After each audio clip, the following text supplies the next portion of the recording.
and Pakistan standing up, not just for Pakistan, but for all developing countries. Madam, I wanted to start with maybe a request to you to walk us through where we are in the global conversation. We already know that you did a fantastic job at the COP in Cairo. We have the COP coming up in Dubai. But I think more urgent for Pakistan, given the economic crisis that we are in today, but that we have been in for decades, and that a lot of us feel like we might be in for another long period of time if this climate financing thing doesn't work out. There's a big summit on climate finance coming up in Paris.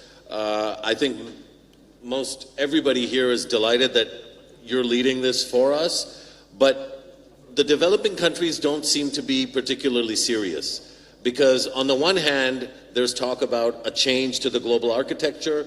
I know the Prime Minister of Barbados, yourself, and several others have been pushing very hard on this. But on the other hand, the IMF is doing what it's doing with Pakistan. So without getting into what Pakistan's faults are, because we hear that all the time and I talk about it all the time, what is the global architecture doing vis-a-vis the responsibilities of developed countries? There seems to be a lot of talk, including Paris, but I don't see a lot of action or follow-up, but maybe I'm getting it wrong. Madam Minister. Right. First of all, Bismillah ar-Rahman ar-Rahim, and thank you very much for convening this important leadership conference.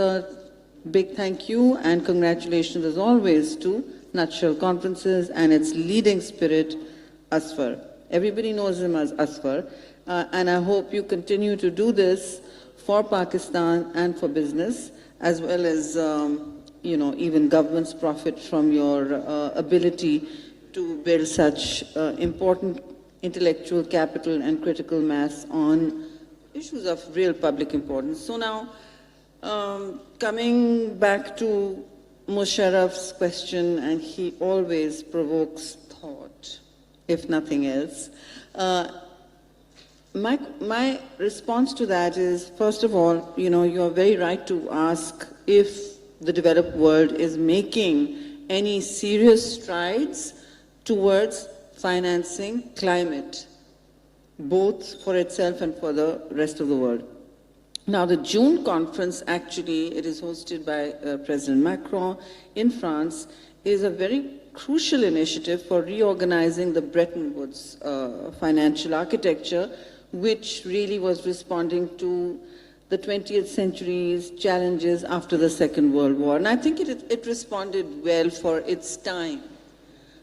Development institutions were set up, MDBs, multilateral development banks were set up, World Bank, IMF, all these institutions came into being to assist the developing countries, as well obviously to draw capital from the developed countries, and to be able to manage the transition of economies with big populations, even small populations, but without the post-colonial, most often post-colonial societies' wherewithal to grab the levers of change and also to capitalize on opportunities, both local, national, and international.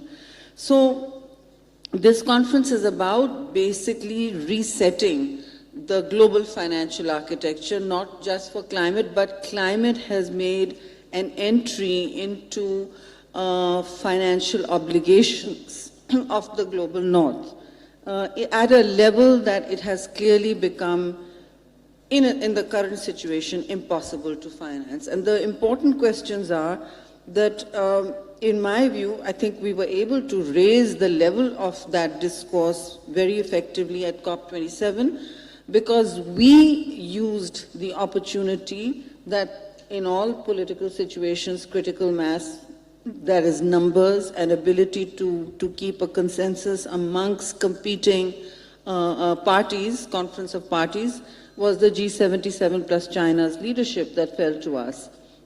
So obviously that will not be available next year. And so we used that opportunity to completely level up the discourse and keep a large group united. Now that large group is in the hands of other leaderships We are very much there. We've been to some pre-COP initiatives and set the agenda to be ambitious, not for us to fulfill, because ambition in climate means internationally that you are held accountable for very high targets that you've set yourself. We've already set those targets, and I believe Pakistan can meet them. Why? Because we are not big emitters, and neither is our, our pollution footprint at that international level high. Where our pollution footprint is high is locally. You have big cities like Lahore and Karachi at the local level of pollution as opposed to the high level of greenhouse gassing. So our challenges are as much local as they are international. And this conference should be addressing anything from you mentioned Mia Motley, who has really set a very high bar for the reset of the system. And she's quite rightly asked for all the Bretton Woods institutions to respond to the 21st century, which is something we have also been asking for, because the current models don't address the trillions of dollars now needed to meet climate finance goals. The current climate financing entities and architecture simply just does not work to the level it's needed. It is small, it is projectized, and even countries as big as India next door with high pollution exposure, high climate exposure, and I give that example because it's also a big polluter, an emitter, it's a big emitter also, is not able to get through the climate finance protocols that exist today, which is very competitive. Basically, countries like Pakistan have to compete on the market, just like we do for, say, an LNG bid, spot bid.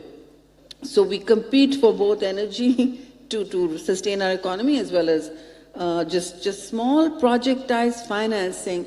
Now, I'm not impatient with that, but I keep telling people, don't bring me little pilots anymore to tick your boxes, because the aid and the funding comes for those little pilots, 4 districts in KP, 3 districts in Sindh, 1.5 district in Balochistan. That's not working.